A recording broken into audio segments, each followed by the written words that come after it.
Sejam bem-vindos ao canal Fibro com Fibra. Estamos no mês Setembro Amarelo, que nos convida a vestir a camisa da empatia e destaca toda a importância que envolve a prevenção ao suicídio e desmistificar todo o preconceito que envolve as doenças mentais, principalmente a depressão e a ansiedade.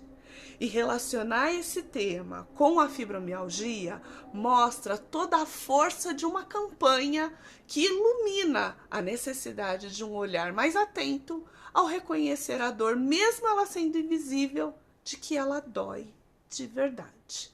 E que a saúde mental ela é um pilar indispensável para a vida. E para ilustrar e comprovar esse cenário, nós trouxemos a história de Ana Carolina, uma garota jovem, portadora de fibromialgia e depressão profunda desde menina. Conheça essa história emocionante que nos leva a muitas reflexões sobre o valor real da vida. E que esse mês e essa história nos inspire a sermos mais presentes, compreensivos e a construir pontes de apoio para todos.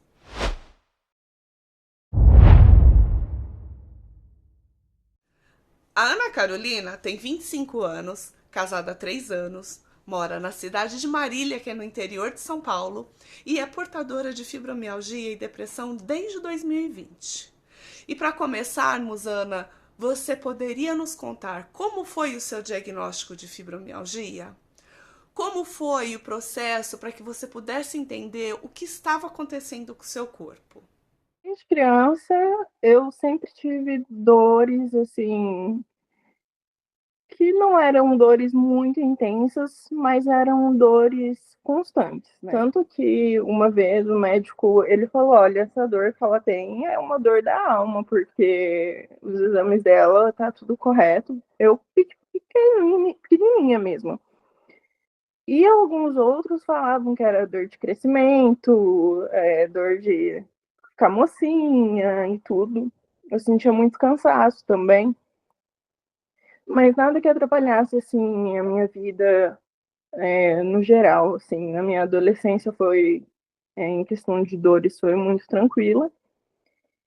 E aí eu tive um episódio, uma fase da vida que eu foi muito difícil e eu comecei a sentir muito cansaço nessa fase, né?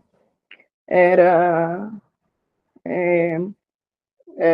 no quesito emocional era muito difícil. Eu sentia muito cansaço, depois eu comecei a sentir dores. Então começou por cansaço, depois dores, e eram umas dores muito intensas assim. E aí comecei a procurar o motivo dessas dores, né? Eu passei por vários médicos, sempre os exames que eu fazia, dava sempre tudo normal. Até que eu cheguei num reumatologista. Eu primeiro passei por um ortopedista que me passou um exame geral, assim, de sangue, e daí deu um pouco de reumatismo. E aí ele falou, então vou te encaminhar para um reumatologista. E daí o reumatologista falou, olha, essa quantidade aqui, esses dados aqui, não é suficiente para o que você sente. E aí ele fez algumas perguntas, né? Há quanto tempo eu estava sentindo aquelas dores, como que eram essas dores, onde elas eram, como eu me sentia emocionalmente, tudo. E ele fez o teste, né, no toque, pontuando algumas partes, ele perguntava se doía e tudo. E aí foi quando ele falou, olha, você tem fibromialgia e, e ela vai mesmo causar essas dores, você vai sentir muito cansaço. E ele basicamente falou tudo que eu já estava sentindo, né? E aí eu peguei e falei, tá, doutor, mas o que, que eu tomo? O que, que eu faço para sarar? E aí ele falou, não, você não vai sarar. Não tem cura, infelizmente, a gente ainda não tem a cura. A gente consegue um tratamento para você, para aliviar os sintomas, mas não tem cura. E aí o meu chão caiu. Meu chão caiu aos 20 anos e eu tava com toda aquela dor e toda aquela ânsia em encontrar a causa para poder curar aquilo que eu estava sentindo. E aí, de repente, a partir daquele momento, meu mundo virou outro. A partir daquele momento, a minha vida ela mudou completamente. Assim, de saber que aquela dor ela não ia passar e me bateu um certo desespero no começo. Eu fiquei deprimida, fiquei, né, já estava mal. É, sabe quando você fica em choque, assim? E eu fui para casa daquele jeito e passei alguns dias daquele jeito, e daí você começa a pensar no futuro, você consegue pensar nas coisas que você já tem dificuldade de fazer e que aquilo não vai passar, o que você vai fazer, e, enfim. Foi assim que eu cheguei no meu diagnóstico. A fibromialgia é uma síndrome invisível, certo? Então, conte como é a sua experiência em conviver com essa dor, mesmo você sabendo que muitas vezes as pessoas não acreditam. Como tem sido essa experiência para você? Quando eu tenho diagnóstico, né? Esse ano faz 5 anos. No começo, custou para mim aceitar é, que eu não conseguia fazer essas atividades. Eu me sentia inválida. Eu me sentia, caramba, eu sou muito nova, eu não consigo lavar uma louça. Entendeu? O que eu vou fazer da minha. O que eu vou conseguir se eu não consigo fazer isso? Mas é tão simples. E às vezes medir meus próprios passos, de tipo, será que eu consigo chegar ali na cozinha hoje? Entendeu? Com essa dor que eu tô sentindo, eu vou chegar na cozinha, o quanto eu vou sofrer para voltar de novo pro quarto. E, enfim, quem tem fibromialgia entende essas pequenas, que na verdade são grandes situações que a gente vive. E então, ali no começo eu tinha muita dificuldade. Hoje em dia, eu consigo aceitar melhor quando eu não consigo fazer alguma atividade. É um pouco mais fácil. Às vezes, não vou mentir, é frustrante. E eu acho que vai ser para sempre. Vai ser para sempre frustrante. Mas eu consigo aceitar melhor que falar para mim mesmo, olha, hoje é um dia difícil, hoje não dá. Graças a Deus eu tenho um companheiro que também compreende. Então, ele também entende, não, hoje não dá para você, tá tudo bem. Então, é mais fácil no dia a dia viver com essa questão de como a fibromialgia afeta o meu dia a dia. Mas também tem a questão de que eu tenho a oportunidade de ficar em casa, né? Então, a minha responsabilidade é com as tarefas de casa, né? Ao meu ver. E se eu não consigo, tá tudo bem. Mas tem muitas pessoas, muitas mulheres que precisam sair, enfrentar, pegar ônibus, pegar metrô, enfrentar e a luta, cuidar de filhos, é, lidar com maridos que não compreendem, que julgam, inclusive, lidar com a casa, lidar com familiares que não respeitam. E eu de verdade, acredito que essas mulheres são muito fortes. E não são fortes porque elas querem ser, mas porque elas precisam ser. Elas não têm opção, não têm uma escolha. É, é isso. Elas precisam viver assim. E então, nesse sentido, de dia a dia, eu não tenho assim muito o que falar, porque para mim eu imagino que se eu reclamasse, eu, sabe, estaria sendo um pouco injusta. com as outras mulheres.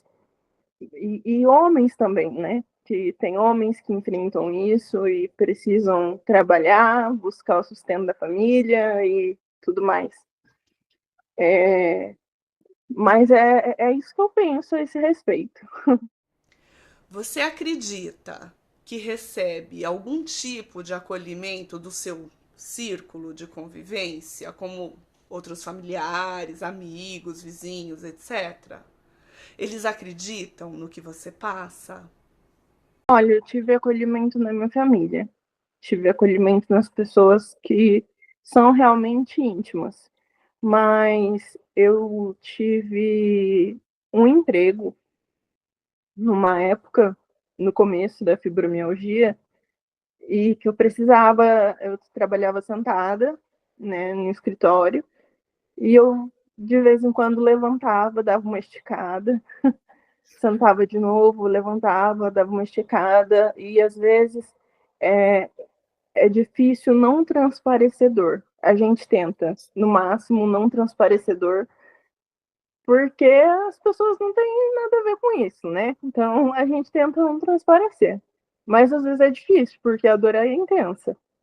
Então eu transparecia às vezes dor, e daí as meninas que trabalhavam comigo, elas falavam, né? Ai, você tá bem e tal. Eu falava, olha, eu tenho uma condição assim, que me causa dor assim, e eu tô sentindo essa dor agora, tô sentindo muito cansaço. Ah, mas dói o tempo todo. Dói o tempo todo. Ah, mas isso é psicológico. É porque você está pensando muito na dor. Você pensa toda hora nessa dor, a dor vai vir. E aí eu com aquela paciência, não, não é assim que funciona. Não é uma dor psicológica. E daí você vai explicar. Então, e assim, um certo preconceito ali de não acreditarem que era uma dor real, sabe? Uhum. E não acreditarem que aquela dor era possível. E isso me faz pensar o quanto essa doença, o quanto essa síndrome, né? O quanto o que a gente passa é absurdo. Porque as pessoas não acreditam, elas não conseguem acreditar que é possível estar sentindo aquilo toda hora, o tempo todo, todo dia. Entende? E, enfim, eu sofri sim preconceito por algumas pessoas, mas por outras eu recebi acolhimento. E acredito que na vida de muitos de nós é assim, né?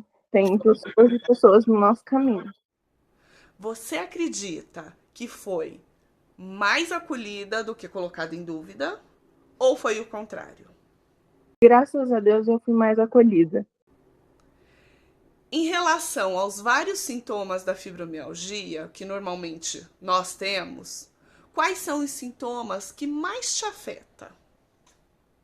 Olha, a fadiga é cruel. E as dores durante a noite. Ontem mesmo, eu me contorcia de dor à noite. A noite tem sido mais difícil para mim. Eu sinto mais dores quando eu deito para dormir. É sempre uma luta, mesmo com os medicamentos. É uma luta. E como eu estou num processo que eu comecei academia para fazer a musculação, que faz parte do tratamento, né?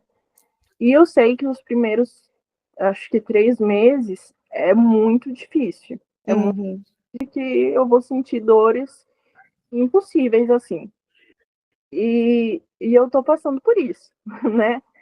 E ontem eu me contorcia, eu gemia de dor, e daí o meu marido, ele deitou do meu lado, começou a cantar musiquinha pra mim, e daí você fica naquilo, tipo, ai, que bonitinho, mas ao mesmo tempo, cala a boca. Eu percebia nele o desespero, assim, de me ver daquela forma e não saber o que fazer. E aí ele, vamos contar Mississippi, um Mississippi, dois Mississippi.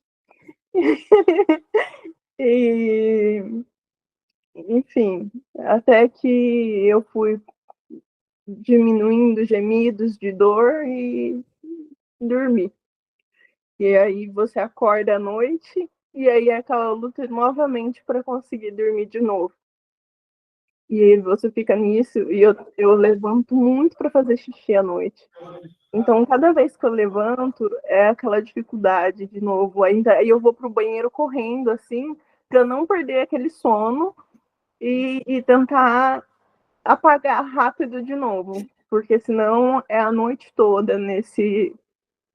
E também, às vezes, quando a dor tá muito intensa, daí vem os pesadelos. Que eu não sei se você sabe, mas está muito relacionado. Os pesadelos, eles são para nos alertar de que algo está errado com o nosso corpo, então a gente precisa despertar. E parece que o nosso cérebro não entende, ele realmente não entende o que está acontecendo. E aí vem os pesadelos, e daí às vezes os pesadelos são relacionados com os traumas que você viveu. E daí você revive esses traumas nos seus sonhos, aí você passa aquele dia pensando naquilo, e aquilo causa mais dor, e vai gerando uma série de situações que, às vezes, um sintoma vai gerando outros sintomas. Então, eu tenho dificuldade com isso, assim. Em relação aos sintomas, são esses: a questão do sono, a questão da fadiga, do cansaço, né? E, e isso já aborda também a questão do peso, que eu tive um aumento de peso muito grande devido a remédios, né? Principalmente, eu não tenho dúvidas que foi por conta de medicação, que a minha alimentação ela é regulada. Mas eu fui de 60 quilos para 120 quilos em 4 anos. Então, a fadiga aumenta ainda mais. Então, você começa a ter os sintomas da obesidade também. E aí vai englobando, uma coisa vai puxando a outra. Devido às incapacidades que a fibromialgia traz, isso nos causa um certo impacto emocional. Você pode nos contar como é o impacto da depressão com a fibromialgia? E como a depressão se manifestou na sua vida? Foi antes ou depois da fibromialgia? A depressão, ela sempre, desde 2020, né, que foi quando, como eu relatei, que começou com a depressão, né, ela sempre esteve presente, né, e ela, eu tive momentos de altos e baixos, assim, em relação à depressão, né, e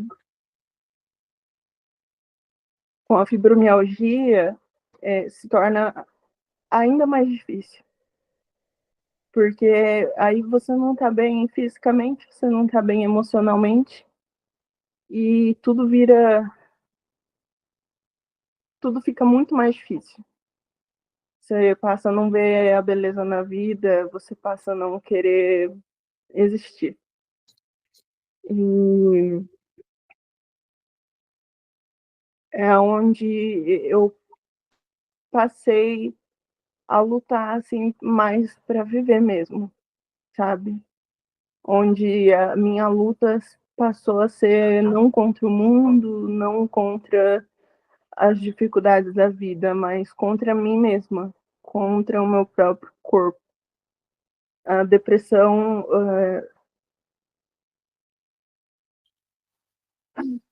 é meio difícil falar a respeito dessas coisas, mas eu sei o quanto são necessárias.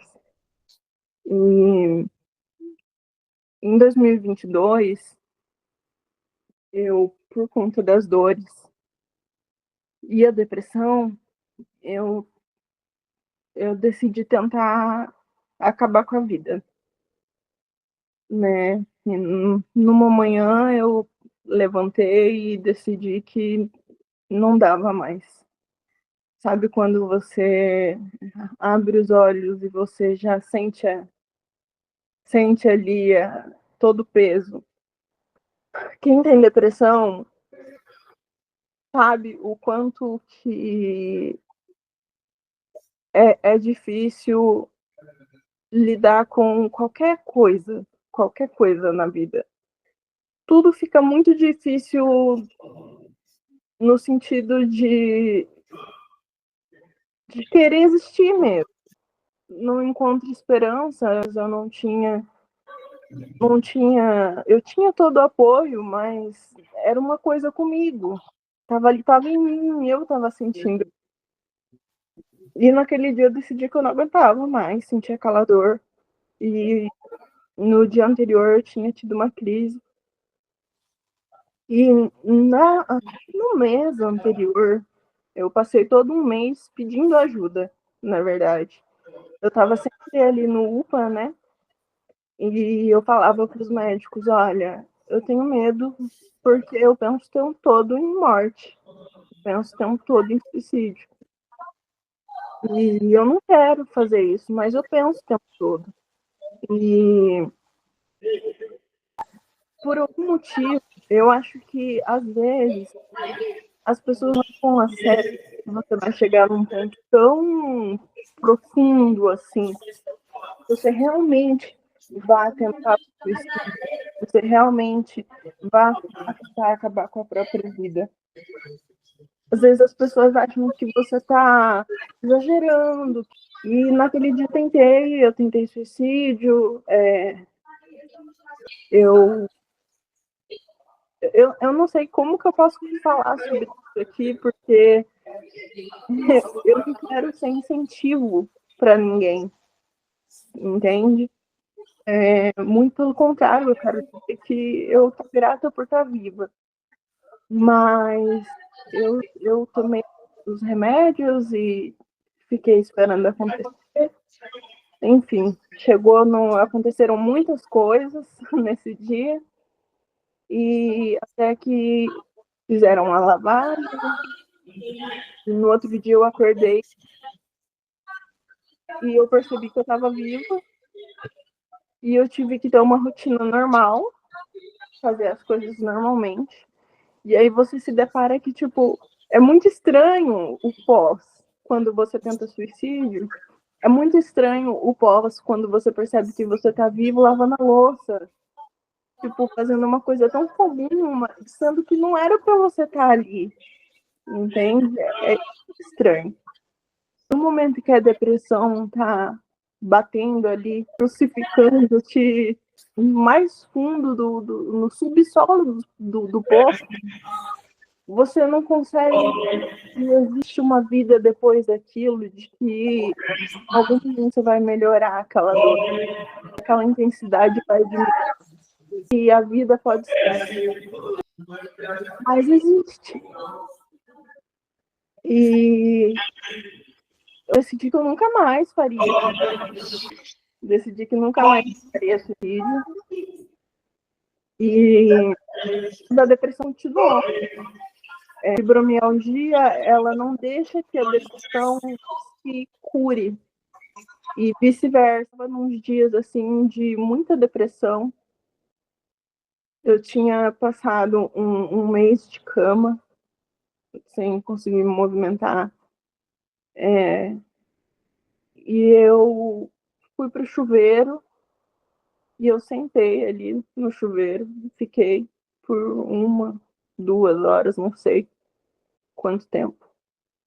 E aí eu levantei para tomar banho, mas eu não conseguia me esfregar. Eu não tinha força, não.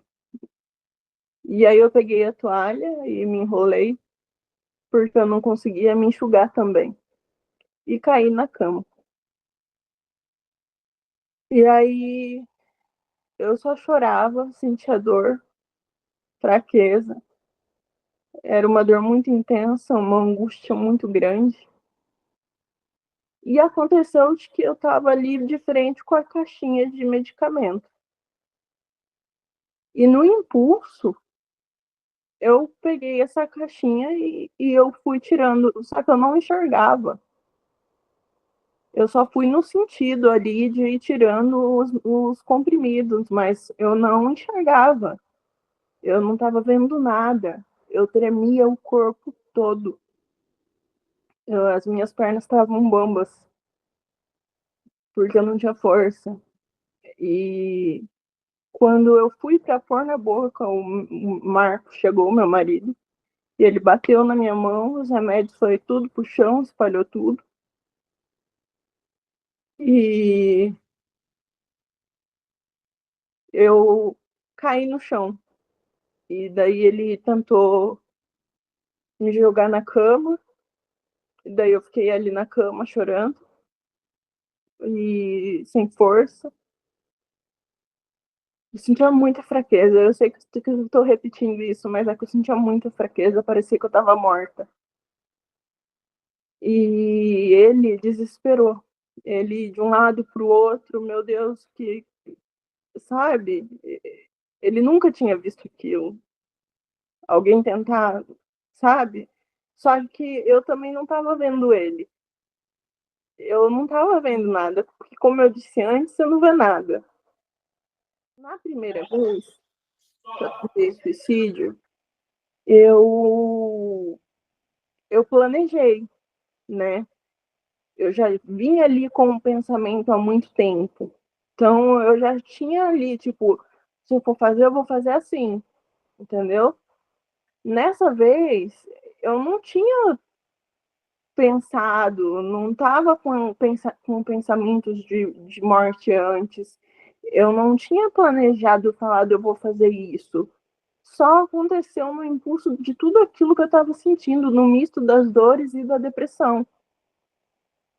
E, é, e aconteceu daquela forma. E quando eu caí em si, que eu voltei para a realidade, eu pedi perdão para ele, eu pedi muitas desculpas para ele, claro, devia pedir desculpa para mim também, mas pedi muito perdão e eu falei, por favor, me interna, porque eu prometi da primeira vez que não faria e eu fiz. Me interna porque eu não tô tendo controle. Eu não quero morrer. Quando eu voltei em si, eu falei, eu não quero morrer, eu amo a minha vida, eu amo viver, eu não quero morrer, então me interna, porque senão eu vou conseguir me matar. E ele me convenceu de que a internação ali naquele lugar não seria o melhor para mim, naquela cidade não seria bom, porque o lugar não era bom, então a gente tentaria um tratamento de uma outra forma, enfim. E assim foi. E a partir daí eu passei a ter medo de. Eu passei a ter medo de que isso voltasse a acontecer, sabe? E quando foi esse ano, recentemente até, eu, eu e o Marcos, nós sempre tivemos uma relação muito boa. Somos amigos há 15 anos, né? E estamos num relacionamento há 4 anos. E a gente não é de brigar, a gente não se desentende. E ele sempre foi muito parceiro, muito companheiro, como eu disse. Só que esse ano ele expressou que estava cansado. Mas eu não tive a compreensão de que tudo bem ele estar cansado, porque ele realmente vai estar cansado, não tem como não estar. É impossível conviver com isso tudo e não se sentir cansado, não se sentir fragilizado em algum momento. E ele expressou isso para mim, mas para mim foi o fim do mundo, porque eu já estava ali, aconteceu que ele disse isso no momento em que eu já estava frágil, eu já estava deprimida. E aí, na minha cabeça, acabou tudo. Porque depois de todos esses anos, eu passei a não ter uma vida própria, sabe? A fibromialgia foi levando tudo de mim, foi levando os meus sonhos, foi levando os meus desejos de estudar, de fazer uma faculdade, de ter filhos. Porque como eu faria todas essas coisas, entende? Se eu não era capaz de fazer coisas tão simples no dia a dia. Então foi levando e eu fui perdendo a minha identidade, eu fui perdendo a minha essência, eu fui me deixando de lado, eu fui deixando de descobrir coisas que eu gostava, que eu não gostava. Eu simplesmente passei a viver pelo meu relacionamento. Então, o que o Marcos gosta? O que eu vou fazer pro Marcos hoje? Entendeu? Passou a ser isso. Então, eu não posso decepcionar o Marcos porque ele é muito bom para mim. Não posso errar, não posso falhar, entendeu? É, então, eu passei a viver em prol de outra pessoa. Então, quando você coloca a sua felicidade, a sua vida na mão de outra pessoa, se essa pessoa te dá a mão, você fica sem nada. E foi o que aconteceu comigo. E aí eu pensei, tá, o que eu vou fazer agora? Ele tá cansado de mim, isso é o que eu sou, eu não consigo mudar, vai ser assim a vida toda. Eu acabou para mim. Eu não vou voltar para casa da minha mãe porque eu vou ser um fardo para ela. Então acabou para mim. E para mim foi muito simples pensar assim. E na hora, no mesmo dia, a gente ligou para um psicólogo e o psicólogo falou: não, você tem que orar, pedir a Deus e tal, mas essas coisas às vezes não ajudam, né, no momento. Não é isso. Ele chegou a dizer assim que se eu cometesse suicídio, o destino dos suicidas é o inferno, então que eu não deveria fazer isso, não ia pro inferno. Então, não sei se a tática dele era pôr um medo ali, sabe? E, e aconteceu assim, e aí a gente começou a se afastar. Eu tinha medo da minha reação, eu tinha medo de tudo que eu falava, de tudo que eu fazia, e etc. E a gente foi se afastando, a relação foi ficando difícil, e eu nesse pensamento de acabou, e a gente teve outro desentendimento. E nesse desentendimento a gente decidiu que é romper. E aí foi o fim para mim. Foi o fim. Aí eu. Sabe quando. Eu não sei explicar, eu não sei se eu vou conseguir transmitir, mas eu tava tão vazia de mim que para mim não me importava que acabasse, entende? A minha vida. Porque o que era importante para mim, eu não ia ter mais. Então, para mim, se a minha vida acabasse, estava tudo bem. Isso é um absurdo. Isso é um absurdo. Hoje eu vejo, mas naquele momento eu não via. É isso que acontece. No momento a gente não enxerga as coisas. E eu escrevi cartas, né, para deixar para a família. E daí de madrugada eu fui para a cozinha e peguei a faca. E eu não sei se ele sente o que que acontece, se Deus manda ele, mas na hora ele chegou e tirou a faca da minha mão. E ele entrou naquele desespero de novo, né? De como foi da outra vez. E eu tava tão vazia que eu não tive reação, eu não chorei, eu não. Eu tava seca, tava vazia de tudo, eu tava morta. Eu já tava morta. Num outro momento, eu saí fazer uma caminhada E aqui onde eu moro, perto de casa, tem. Não é uma ponte. Quando passa a estrada embaixo, como chama? Viaduto. Isso. Tem um viaduto. E eu fiquei 30 minutos encarando o viaduto, decidindo se eu ia ou não pular. E aí eu me cansei, e a dor ficou muito intensa, e eu me cansei e fui para casa. Eu não tinha força para fazer. Não tinha força para fazer. Fui para casa.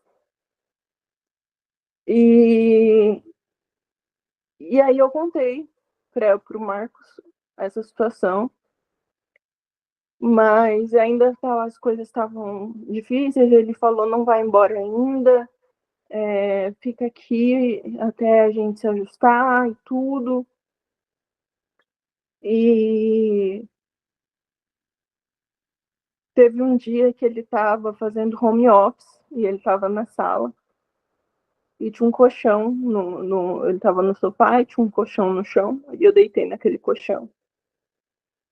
E eu estava muito angustiada. E para você ter noção que eu estava vazia de mim e eu precisava dele, eu estava ali perto dele, mesmo a gente.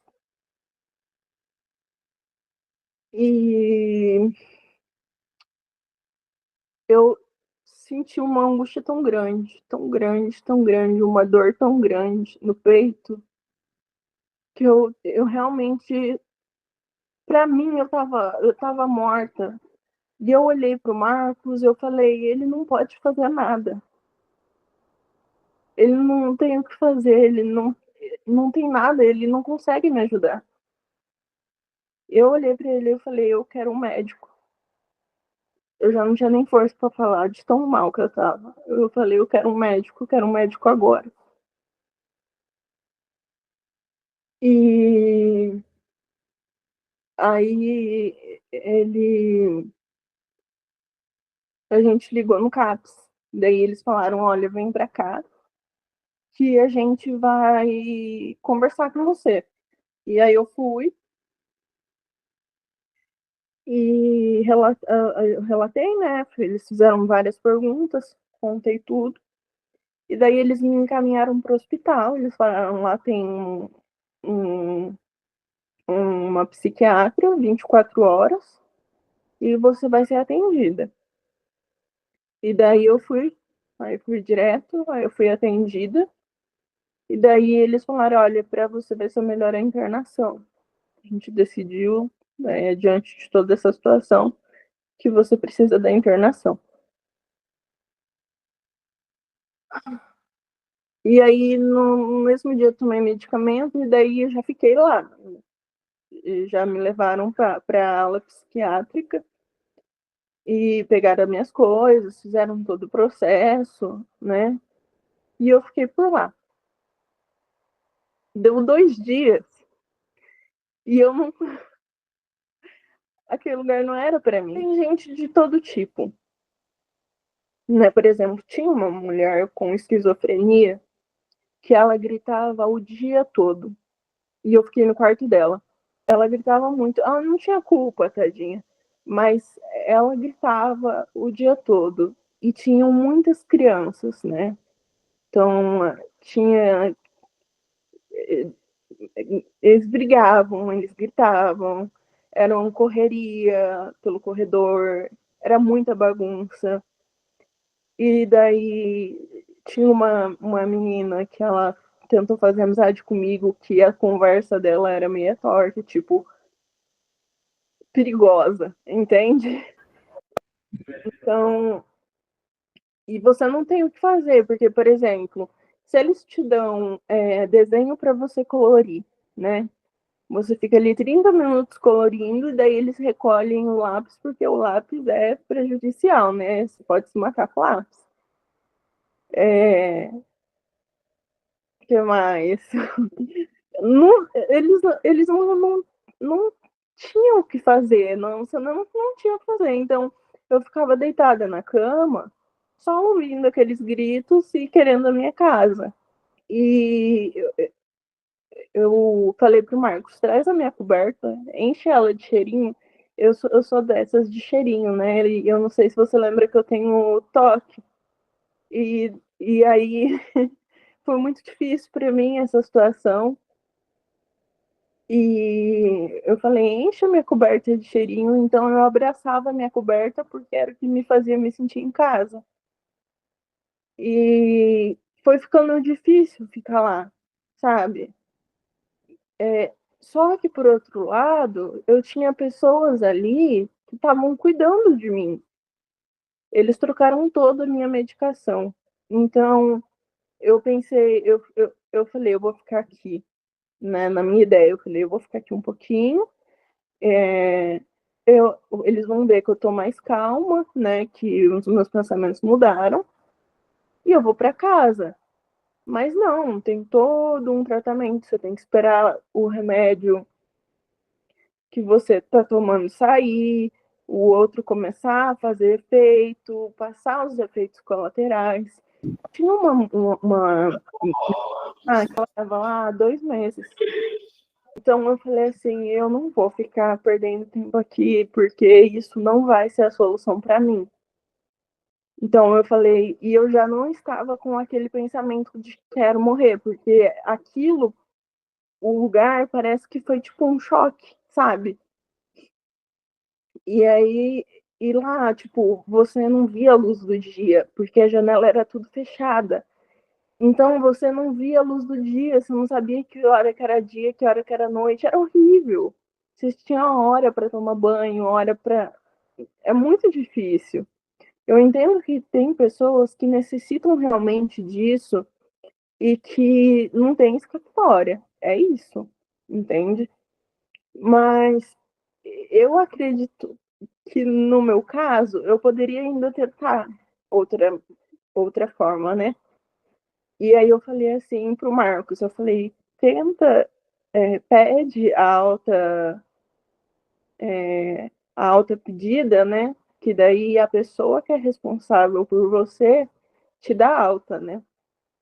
E daí eles, nossa, foi bem difícil sair, porque eles recomendavam muito que não saísse, que eu não estava pronta, que eu precisava ficar lá,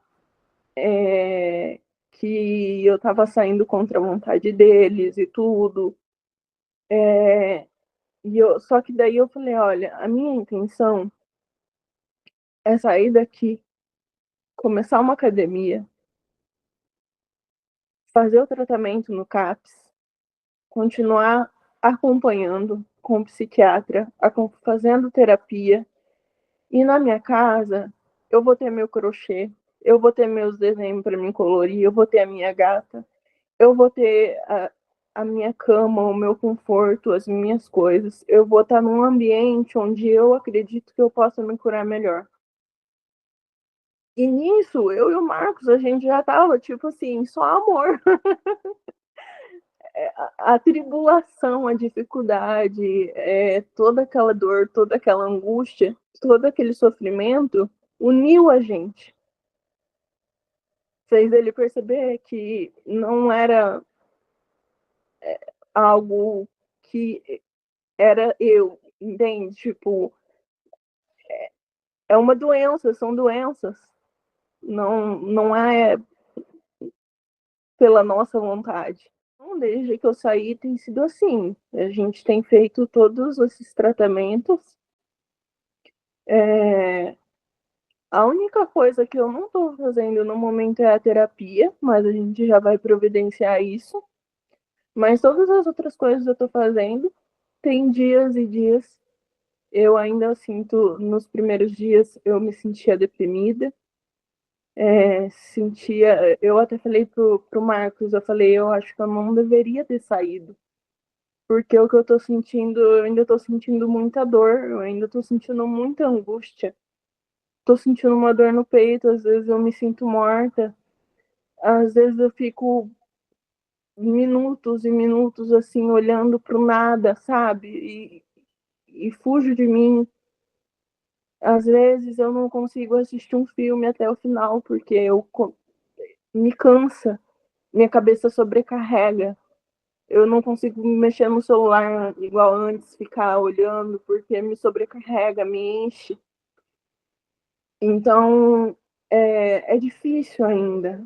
É um tratamento que leva tempo, mas que eu estou disposta, sabe, a lutar, a tentar.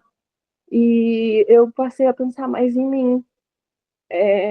Isso me fez pensar mais em mim, cair na real de que a minha vida não é o Marcos, por melhor que ele seja, pelo marido mais excelente que ele seja, ele não é a minha vida. Eu tenho uma vida própria e eu preciso descobrir os meus interesses, os meus gostos. E eu até separei aqui para te mostrar só um minuto.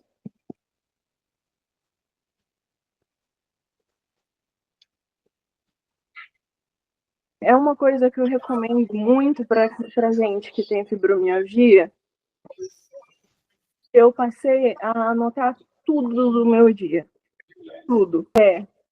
Olha, tudo que eu faço. E aí, sempre em cima, eu coloco como eu me senti naquele dia. Por exemplo, tomei clonazepam de tarde, foi sentir muita apatia, cansaço extremo, tristeza e dor. Entendeu? Aí, por exemplo, tarefas, alongamento, café da manhã, tá verdinho, porque eu fiz.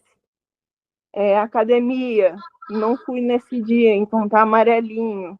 Uhum. Doméstico, se eu fiz, ó, nesse dia eu não tava bem, eu não fiz as tarefas domésticas. Aí eu coloco aqui lazer, ver um filme, fazer crochê, o que eu fiz, o que eu não fiz. Então, isso me ajuda eu não sei se pode, mas aqui tá. Eu tava mal, eu escrevi foda-se tudo. É bom acompanhar e incentiva, sabe? Por exemplo, o meu instrutor da academia falou que eu preciso tomar pelo menos 3 litros de água, né? E aí eu coloco aqui 1 litro de água, 2 litros de água, 3 litros de água. E daí eu tomo 1 litro de água. Daí eu quero riscar que eu tomei o 2 litros também, então eu me incentivo a tomar 2 litros para riscar aqui. Enfim, tem sido assim. Tem dias difíceis, tem dias que são mais fáceis. Mas, assim, tem mais alguma pergunta? Acho que eu falei muito numa pergunta só. No seu caso, você acredita que a depressão afeta mais a fibromialgia ou é o contrário? Você já chegou a pensar nisso? Que teve fases em que a depressão afetava mais a fibromialgia, me causava mais dores. Por exemplo, nesse dia mesmo da internação, eu fiquei de cadeira de rodas porque eu não conseguia andar, porque o estado emocional estava tão ruim que a dor ficou muito forte, eu não conseguia. Mas nesse momento o meu estado emocional ele tá mais difícil de lidar do que a fibromialgia. É, é uma coisa que eu estou tratando. E eu não comentei com você, mas descobri com o acompanhamento do psiquiatra que eu tenho um transtorno bipolar tipo 2. Então, esse transtorno bipolar, ele já existia. Então, ele explica esses momentos em que, nas tentativas de suicídio, eu estava numa baixa muito intensa do transtorno bipolar da depressão. Então, explica a intensidade de tudo que aconteceu. Então, é muito importante o acompanhamento para que você entenda o que se passa no seu corpo, para que você entenda. Quando ela falou do transtorno bipolar, eu falei, não, nunca pensei que eu tivesse transtorno bipolar. Mas quando ela explicou como funcionava, sabe quando vira uma chavinha na sua cabeça e você fala, oh, caramba, faz sentido, isso faz muito sentido. E agora, e aí eu passei a trabalhar para identificar quando eu estou numa alta, quando eu estou numa baixa, por exemplo. A última vez que eu tive uma hipomania foi em março. Desde então, eu estou em estado depressivo. E o estado de hipomania, ele dá uma sensação de normalidade, que a vida está normal. E eu tô querendo que ele chegue. Os pensamentos ficam milhões e o corpo não acompanha. Então você quer fazer mil e uma coisas, mas o corpo não acompanha. Então você fica triste porque você não consegue. Enfim, tudo tem os dois lados do transtorno bipolar, tem seu lado bom e seu lado ruim. Na verdade, eu não sei se tem seu lado bom, mas é bastante assim, interessante, importante ter esse acompanhamento para a gente se descobrir, prestar atenção no nosso corpo, no que acontece, como a gente pensa, tudo isso faz diferença. Além do diário, você tem alguma outra ferramenta que está te ajudando? Você acha que dá para fazer mais alguma coisa? Além das coisas comuns que são os alongamentos, né, os exercícios físicos,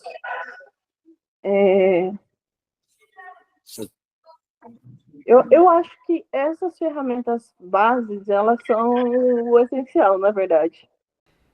E como você está se sentindo com os exercícios físicos? O fato de sair de casa, ir para academia, fazer alguma coisa, qual que é a sensação que isso te traz? Muito bom, porque eu vejo pessoas. Eu sou de pessoas. E eu tô numa cidade onde só tá eu e o Marcos. A nossa família é de outro estado. Então, eu não vejo ninguém, eu passo o tempo todo em casa. E para fazer academia, para ir no mercado, eu adoro. Eu me arrumo toda, porque é meu dia especial, é o dia de ir no mercado.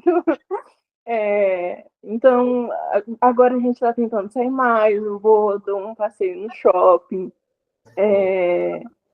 Na academia é muito bom porque eu vejo pessoas, o instrutor, a gente faz amizade, né? Então, eu tô achando muito bom. No final, assim, no começo eu achei que eu fiz mal em ter fugido da clínica psiquiátrica, mas com essas adaptações, com esses tratamentos, eu acho que valeu a pena, sim. E, mas, claro que vai de cada um. Eu estou fazendo tratamentos, né? A gente não pode deixar de lado a recomendação médica. Então, existem casos e casos. Mas eu me sinto bem, estou me sentindo bem. No dia que eu fico mais deprimida, eu tenho o Marcos está aqui do meu lado, me abraça, me consola. Aí eu não consigo fazer comida, eu fico triste. Aí daqui a pouco chega ele com um negócio aqui, com um prato de comida. Ele pega, tira os remédios, dá para mim. Eu só preciso tomar. Então, tipo, eu tenho alguém que está cuidando de mim. Então, isso é muito importante. Eu queria que as pessoas que convivem com pessoas com fibromialgia tivessem essa noção, tivessem esse cuidado, essa paciência, que tivessem, na verdade, um dia ou algumas horas do que a gente passa para poder compreender e talvez ser mais empático. Você pode enviar uma mensagem não só para os familiares, mas também para outros fibromialgicos como nós e para as pessoas que têm depressão também. O que elas podem fazer para melhorar a sua qualidade de vida? Olha, eu diria para familiares que a base de tudo é o amor. Quando a gente ama, a gente cuida. Então, para que tenham mais empatia, porque o que pessoas com fibromialgia, só a fibromialgia por si só, passam, é muito difícil. E raramente você vai ver uma pessoa com fibromialgia que não tenha outras doenças, que não tenha outras condições junto. Então é muito sofrido. Então, que essas pessoas tenham empatia, que essas pessoas possam ajudar. Às vezes não vai fazer diferença para ela, mas vai fazer totalmente diferença para outra pessoa. Às vezes, parece besteira, mas, por exemplo, às vezes ir até a cozinha pegar água, para mim é muito difícil, porque a minha perna tá doendo tanto, mas tanto, mas tanto. Mas para o meu marido, ir até a cozinha pegar água não é nada. Então, seja empático. Às vezes, para você, algo é simples, é natural, e para outra pessoa vai fazer tanta diferença, e às vezes pode até unir vocês. Não só maridos, né, mas mães, filhos, precisam ser mais compreensivos. E quanto a nós, pessoas com fibromialgia, a luta nunca vai acabar. E a gente precisa reconhecer isso. A primeira coisa que a gente precisa é reconhecer de que é uma dor intensa, é uma dor desvalorizada, é uma dor invisível. E ela traz consigo muitas dificuldades, mas que a gente não dá sozinha, sabe? Eu não sabia que existia tanta gente que passa pelo que eu passo, e é muito, muito, eu não diria bom, porque é ruim o fato de outras pessoas terem o que a gente tem, mas é muito diferente quando você encontra alguém e você fala sobre aquilo e ela te entende de uma forma que ela fala: Meu Deus, você tá me lendo, entendeu?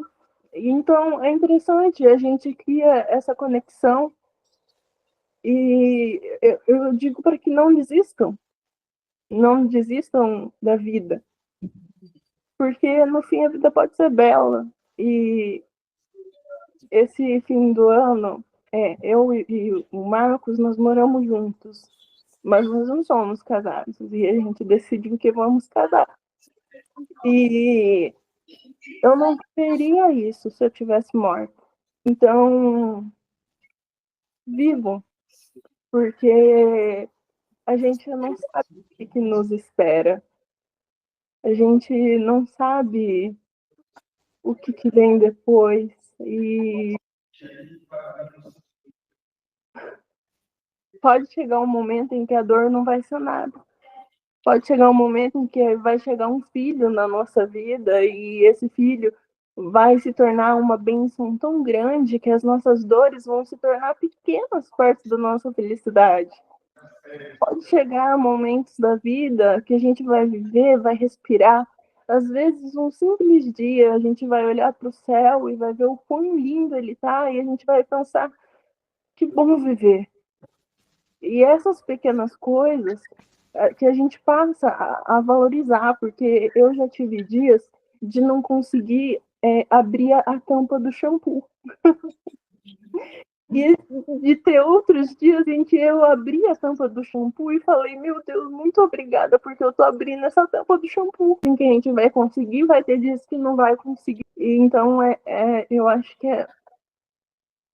assim, com a minha experiência, o que eu digo é mais isso: viva.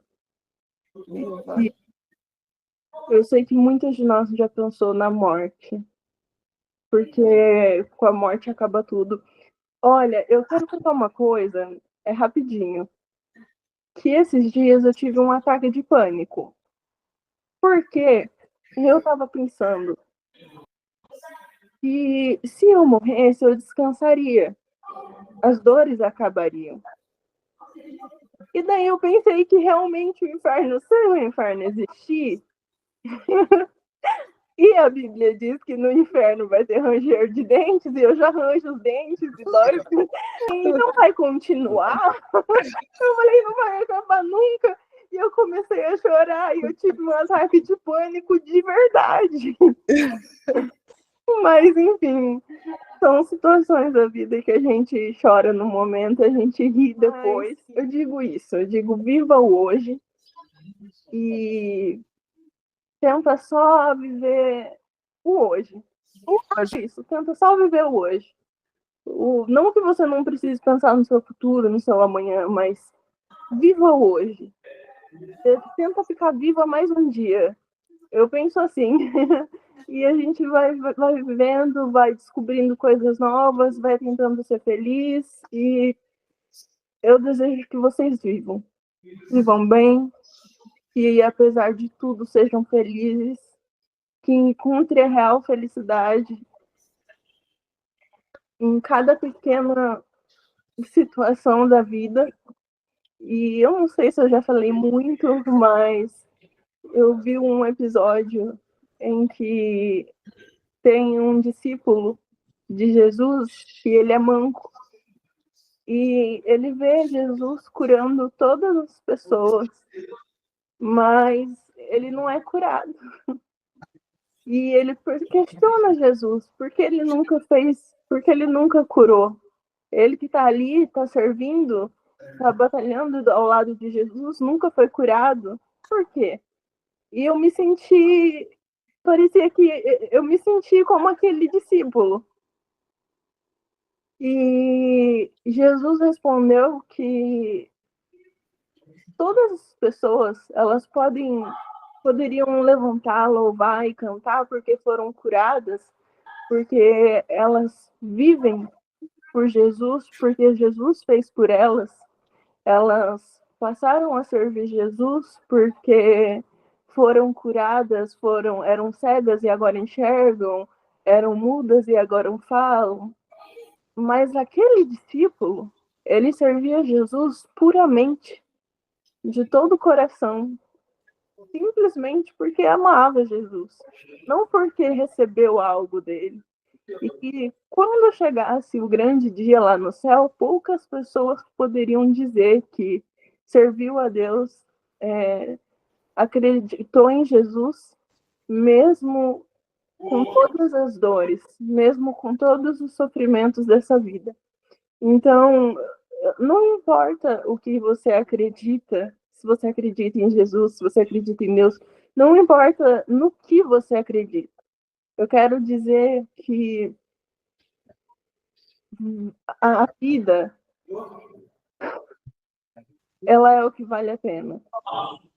E que a gente pode dizer que somos fortes, porque muita gente reclama de tão pouco e não faz ideia do que é a dor. Mesmo com dor, você está sorrindo, muitas vezes. Mesmo com dor, você está ajudando aquele que, às vezes, você vê e fala, o problema não é nada, mas você está ajudando ele, porque você tem empatia, que você tem amor. Isso é o que importa. Enfim, vou parar de falar.